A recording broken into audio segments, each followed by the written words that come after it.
Welcome back to our continued study of Swinburne's The Coherence of Theism. Today we're moving on to chapter 4, which begins our discussion of how words are used in theology. So today we'll be talking about words with old senses and words with new senses. So I think it's helpful at this point to go back to the very introduction of the book to understand what the project is. So Swinburne writes in the introduction that the program of this book, if not its results, will seem a natural and useful one to many interested in philosophy and lacking religious commitment. They rightly feel that bold and puzzling claims about the universe that command some measure of support need to be put under the philosophical microscope. So the goal of this book is to take seriously some of the challenges about talk about religious belief and about religious objects such as God. And we want to know whether it's possible for an intelligent person that can follow complex arguments to make sense of talk about, for instance, God. So look, for example, at the end of the first introduction of The Coherence of Theism, where Swinburne writes, "It's one of the intellectual tragedies of our age that when philosophy in English-speaking countries has developed high standards of argument and clear thinking, the style of theological writing has been largely influenced by the continental philosophy of existentialism, which, despite its considerable other merits, has been distinguished by a very loose and sloppy style of argument. If argument has a place in theology, large-scale theology needs clear and rigorous argument." That point was very well grasped by Thomas Aquinas and Duns Scotus, by Berkeley, Butler, and Paley. It is the high time for theology to return to their standards. So remember, the project of this book is to take religious claims seriously and begin by taking seriously challenges to the idea that religious claims are themselves meaningless or incoherent.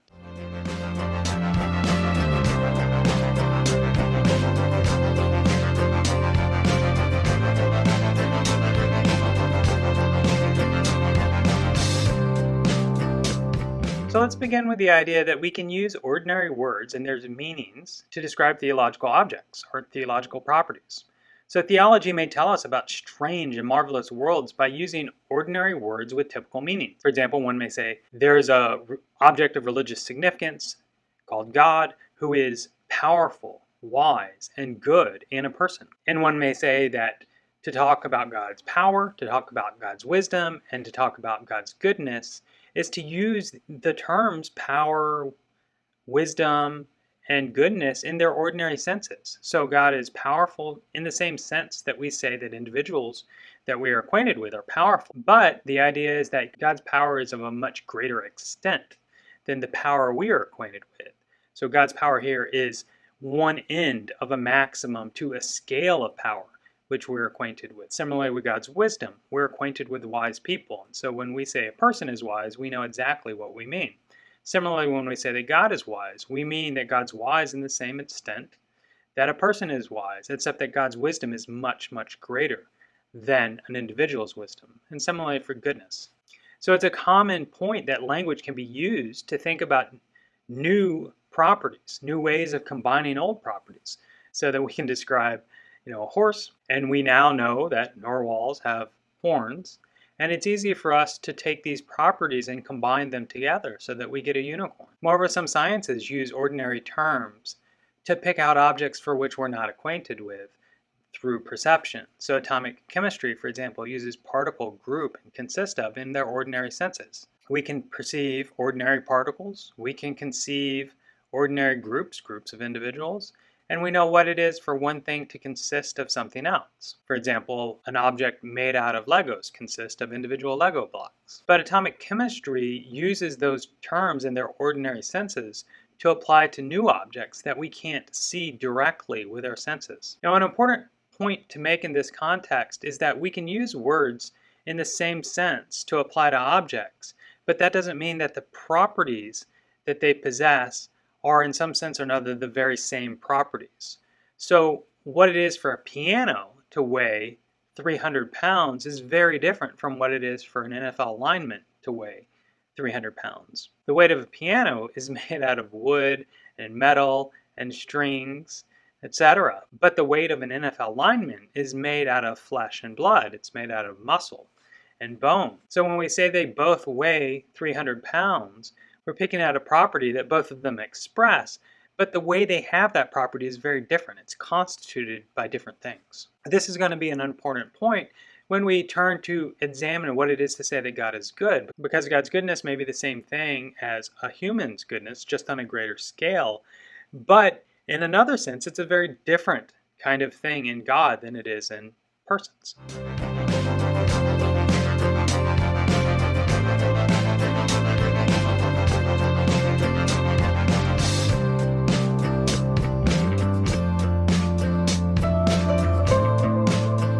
So let's turn now to what it would be to use a word with a new sense. So it's clear that words can't be used in entirely new senses. We can't say, for example, that God is good, but by the word good, we mean something entirely different from what we ordinarily mean when we say that persons are good.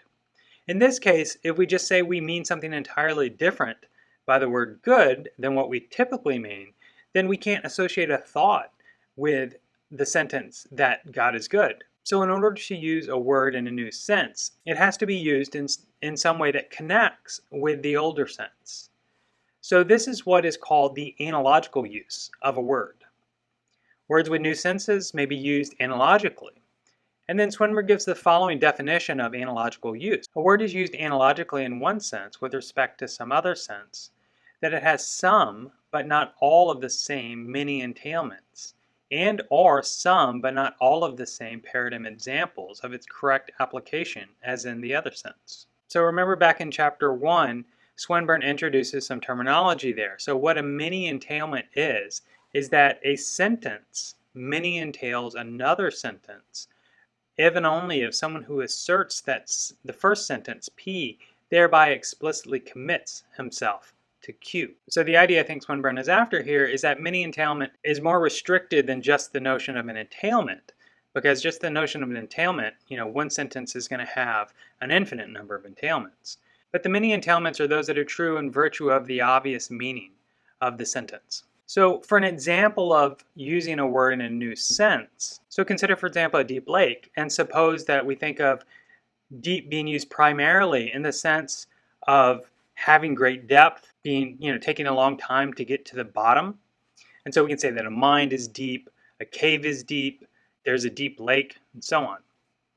But we can use deep analogically when we talk about a deep person. And so we would cancel the many entailment there, that when we talk of a deep person, that can be measured in linear feet, for example. Rather, what preserves the old sense is the idea that a deep person is a person who always has new discoverable aspects to them. You're always probing the individual and you're finding out new things, just like you would in a mind that's deep.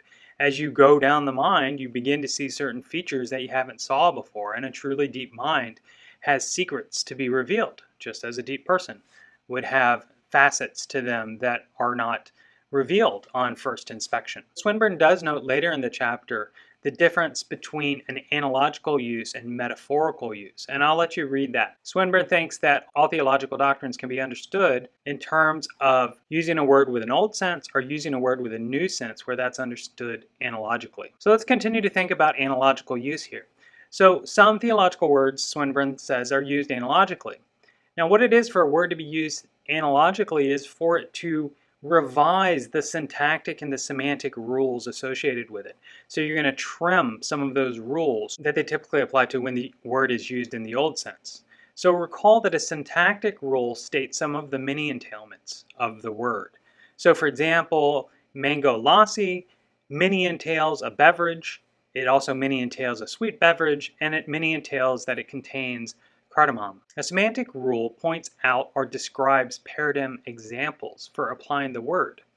So there's two ways you could do this. You could do this by ostensive definition. So the picture I have up there is of a mango lassi. So I could say a mango lassi is that beverage where I'm pointing at the picture on the screen. Or we could more typically give a dictionary definition. I say a mango lassi is a classic Indian beverage made of milk, mangoes, yogurt, sugar, and cardamom. In both cases, these are semantic rules. They are, in one case, it's pointing out what a mango lassi is by a paradigm example, and in the other case, it's giving a dictionary definition in terms of words that are already understood. So an analogical use, as we said earlier, revises the syntactic and the semantic rules, and we'll see some examples of this in just a bit. So let's look at the role of religious experience in securing meaning. So let's look at this passage on page 60 and 61. So Swinburne writes that it's sometimes suggested that the old words by which God is defined, such as person, good, wise, powerful, and merciful, are given new senses by new paradigm examples of their correct application being provided by the peculiar and private experiences of the religious believer.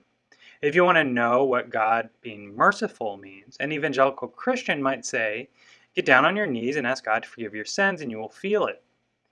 If you want to know what God being powerful means, ask God for his help and you will feel it. And then Swinburne continues, I am expressing this view by rather crude examples, but they do illustrate the basic idea that the sense of theological terms is to be explained in part through the experiences of the religious believer. But a word can be given a sense in a language only by means of public examples of its correct application. Now, clearly, if the examples all come from the religious experiences of theists, the theist cannot use them to explain to the atheist what his claims mean. And he cannot even use them to explain what the claims mean to other theists. For some theists do not have religious experiences of kinds that can be described by words used in mundane senses. And even if theists do have experiences that can be described in this way, they would need to have the same kind of experiences at the same time if such experiences are to be the means of giving a sense to theological words. So Swinburne here is invoking a very famous argument made by Wittgenstein, the private language argument. And the overall point here is that a person's own experiences are private, and you cannot introduce a new term and give it meaning to another person by just having an experience and saying, well, this is what it's like to have this experience, because the person who you're communicating to will not be able to observe the experience that you're having. Now, the private language argument gets into a whole bunch of different issues than Swinburne is using at this point. But the basic point is that for an experience to provide meaning to a term, it has to be the case that both persons have the experience at the same time and they know the other individual has the experience, so that they can point out the correct application for the term. So Swinburne suggests that claim S that I have here on the slide is not a fruitful suggestion for how theological terms come to acquire meanings, that theological terms don't come to acquire meanings through the experiences of a religious person. So how do such terms come to acquire meaning? Well, Swinburne suggests that they come to acquire meaning by analogical use. So, for example, the sentence, God is a person without a body. Here, his idea is that person, the word person, is used in a way that persons resemble each other more than that God resembles non-persons. So this is on page 62. So the idea here is that the theist removes a mini-entailment. The mini-entailment is that if X is a person, then X has a body. And the theist is saying that we can make sense of a notion of a person that doesn't have a body. Here the idea is that persons resemble each other more than that this putative object that doesn't have a body resembles non-persons. So I realize that is a little bit of a complex thought. We're going to come back to it in some examples later in the lecture. So here I just want to highlight that passage that you can look at. This passage is on 62, and this is where Swinburne gives his analysis of how he thinks the theist is modifying the rules for an object being correctly called W, for example, a person. So he says, I shall suggest that the modification to the rules, the syntactic and semantic rules used by theists consist in an object being correctly called W, for example, a person, in this new analogical sense, if and only if it resembles the paradigm examples of W objects, persons, in the respect in which they resemble each other more than it, this putative new object, resembles paradigm examples of objects which are not W, where the paradigm examples of the not W objects do not include all the examples that would have been such examples under the old rule for W.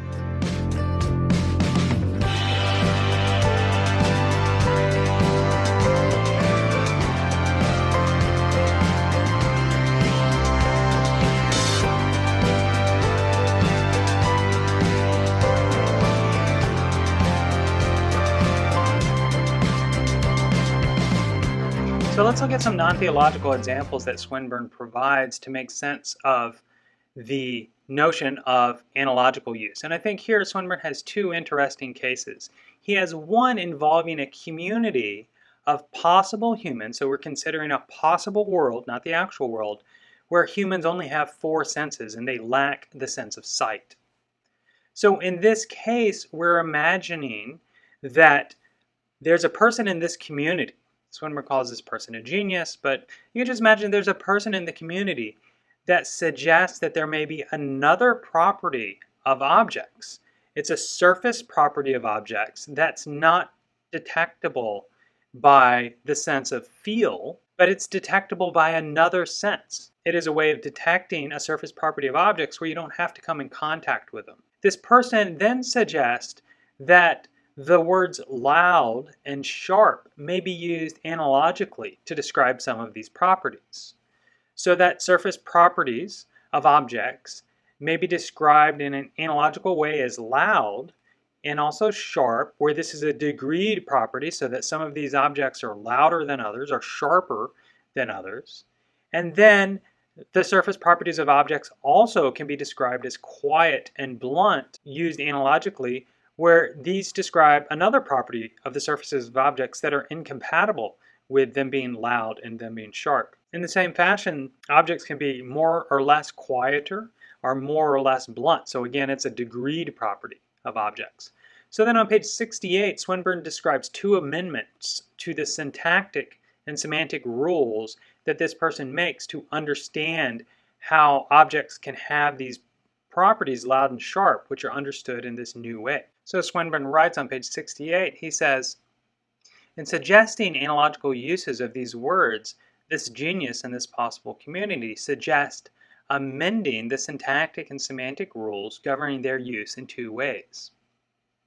In order for an object to be loud or sharp, where the idea here is that in order for an object to be correctly described using the word loud or correctly described using the word sharp, it would have now to resemble paradigm examples of loud or sharp objects in the respect in which they resemble other loud or sharp objects, no longer as much as these paradigm objects resemble each other, but merely more than they resemble paradigm examples of quiet or blunt objects. For example, it has to be more like the noise of human shouting than like the noise of human whispering. And similar rules would apply to quiet and blunt. So the idea is that there's a vividness to these objects. There's a power to them. The genius also suggests an amendment to the normal syntactic rules that if something is loud or quiet, and again here this is a linguistic claim, that if something is correctly described as loud or something is correctly described as quiet, it is a noise. It is correctly described as a noise, and for that reason the effect of a material object and not a property of a material object. He suggests that the rule could be amended so that it follows deductively from something being correctly described as loud or correctly described as quiet, either that it is correctly described as a noise or that it is a property of a surface of an object. However, some other syntactic rules for the use of the relevant words would remain. For example, that if an object is correctly described as loud, it is not at the same time correctly described as quiet, and that being correctly described as sharp or correctly described as blunt is a property of surface. In proposing a wider use of the words loud and quiet, the genius has given us two models for things being loud or quiet in the wider sense. They are like some sounds in being loud or quiet in the old sense, but also like some properties of surfaces, such as being sharp or blunt. He is postulating the existence of properties common to both sounds and surfaces. So then Swinburne asks, why should this community believe that it's logically possible that there are surfaces of objects that are loud or quiet in these new senses? So he thinks that, if you could describe this in terms of ordinary terms, then obviously they would think that it's logically possible. Or if you could provide them the relevant experience, they would think it's logically possible. But they can't do this because in this possible community, these individuals lack the sense of sight. So they can't conceive directly of this property. They can't imagine what it's like. And so Swinburne thinks that maybe the best they can do is use inference to the best explanation. So notice what he says here. This is on page 70. He says, it might be that the blind people meet sighted humans who report that they are all the time aware of properties of surfaces that are not touching, which they call colors. That they use words such as red, yellow, pale, light, dark, multicolor, uniform color, bright, and dim in describing these properties. Asked for an account of the sense of these terms, the newcomers are, for a start, much puzzled as to how to give an account. But they then say such things as follows. The difference between bright and dim is rather like the difference between loud and quiet, or between sharp and blunt. The difference between multicolored and of uniform color is like the difference between rough and smooth, or more precisely, following Locke, scarlet is like the sound of a trumpet. The newcomers prove reliable witnesses in other respects, and they corroborate each other's testimony about colors. Hence, the blind community have evidence in the form of testimony that makes it probable that the state of affairs that the genius has suggested is indeed logically possible, and probably actually occurs, and hence is probably logically possible, and so conceivable. Now, I think what is interesting about this example is that inference to the best explanation allows you to come to believe that it's logically possible that there are these properties, but that doesn't allow you to conceive it. So it shows that the claim's conceivable in the sense that it gives you reason to think that it doesn't entail a contradiction, but you still can't imagine it. So that is, I think, an important point. So the second example that Swinburne uses to illustrate analogical use comes from quantum theory. So Swinburne describes two views of the nature of light. One view is the wave theory, where light is a disturbance and propagation of a wave, and the other view is particle theory, where light is particles moving out from a source. I'll let you read Swinburne's discussion of this. The basic idea here is that what we've learned as science has progressed is that both the view that light is a particle and the view that light is a wave are both explanatorily powerful, that they can account for a number of different facts that we know about our world. The problem is that we can't understand how light can be both a particle and a wave. So Swinburne observes that there are two ways of thinking about quantum theory. One, known as the Copenhagen interpretation, thinks of quantum theory not as a theory which aims to describe reality, but as a theory that aims to predict what we will observe with no intention of describing things. And so the Copenhagen interpretation will think that it's useful for the purposes of prediction to think about light as a particle in certain contexts, and that it's useful in other contexts where you aim to predict something to think of light as a wave. But in neither case are we describing what subatomic reality is like. Swinburne thinks another interpretation, an alternative interpretation to quantum theory, is that it uses light and wave analogically. So Swinburne writes that in this case, for this alternative interpretation, what is happening is that in the face of pressure to say two incompatible things about light, words are being given analogical senses in order to remove the incompatibility. In giving an analogical sense to the word wave, we loosen the semantic rule. So it states only that an object is a wave if and only if it is like water waves, sound waves, waves in oil and lemonade, and electromagnetic waves, in the respect in which they are like each other more than our paradigm examples of objects that are not waves, for example, billiard balls, grains of sand, and cherry stones. In giving an analogical sense to the word particle, we loosen the semantic rule so that it states only that an object is a particle if and only if it is like billiard balls, grains of sand, or cherry stones in the respect in which they are like each other more than are the paradigm examples of objects that are not particles, for example, water and sound waves. We also drop the explicit syntactic rules that if anything is a wave, a disturbance in a medium, it is not also a material object. And if anything is a particle, it is not also a disturbance in a medium. So note how he continues. He says, look, is it logically possible that using language in this analogical sense, that something could be both a wave or a particle? And he says, I don't know. He says, I don't know of a direct or semi-direct argument that it is or is not logically possible.